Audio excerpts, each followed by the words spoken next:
राम राम बच्चों, आज हम श्रवण करेंगे हनुमान जी का अशोक वन में प्रवेश और सीता जी से भेंट।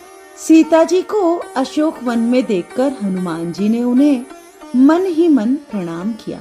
उन्होंने देखा कि माता सीता वृक्ष के नीचे बड़ी उदासीन बैठी हैं। उनका शरीर बहुत ही दुबला हो गया है और वे हर समय श्री राम जी का जप करती रहती हैं।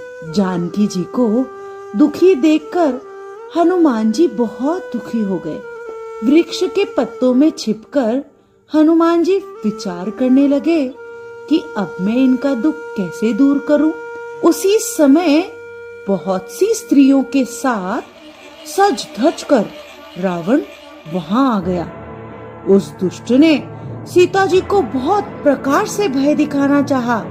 रावण ने कहा कि हे सुमुखी, तुम मेरी बात मान जाओ और मेरी रानी बन जाओ।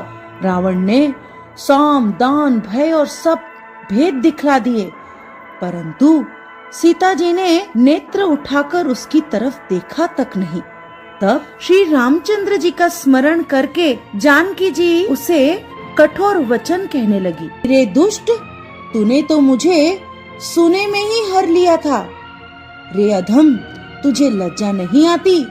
श्री रघुवीर के प्रताप की तुझे खबर नहीं है? मेरे प्रभु सूर्य के समान है और तू उनके सामने एक जुगनू के समान है। इस तरह सीता जी के कठोर वचनों को सुनकर रावण अत्यंत क्रोधित होकर बोला कि सीता, तूने मेरा अपमान किया है। तू जल्दी से मेरी बात मान ले, नहीं तो हे सुमुखी, तुझे अपने जीवन से हाथ धोना पड़ेगा।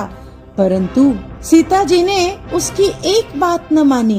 रावण ने सब राक्षसियों को बुलाकर कहा कि जाकर सीता को बहुत प्रकार से भय दिखलाओ, और यदि 1 महीने में ये कहना ना माने तो मैं इसे अपनी तलवार से मार डालूंगा। तब त्रिजटा नाम की राक्षसी ने सीता जी को अनेक प्रकार से सांत्वना दी, परंतु सीता जी हाथ जोड़कर त्रिजटा से बोली कि हे माता, तू ही मेरी विपत्ति की संगनी है। जल्दी से कोई ऐसा उपाय कर जिससे मैं ये शरीर ही छोड़ दूं।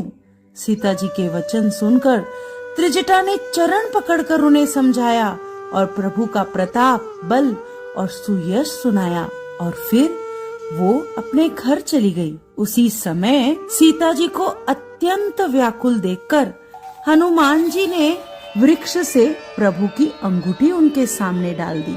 सीता जी ने हर्षित होकर उस अंगूठी को अपने हाथ में लिया। उन्होंने राम नाम से अंकित अत्यंत सुंदर और मनोहर अंगूठी देखी।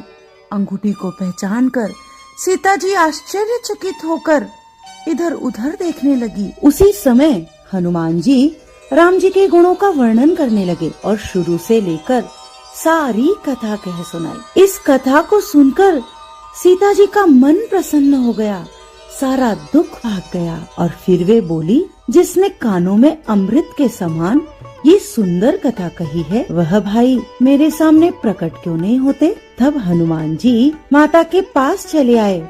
माता तो आश्चर्यचकित हो गई। तब हनुमान जी कहने लगे, माता, मैं श्री राम जी का दूत हूँ। करुणा निधान की सच्ची शपथ खाकर कहता हूँ कि हे माता, ये अंगूठी मैं ही लाया हूँ। श्री राम जी ने मुझे आपके लिए ही ये निशानी के रूप में दी है। तब सीता जी ने पूछा कि नर और वानर का ये संग कैसे हुआ? तो हनुमान जी ने विस्तार से सब कथा कह सुनाई। नारायण नारायण।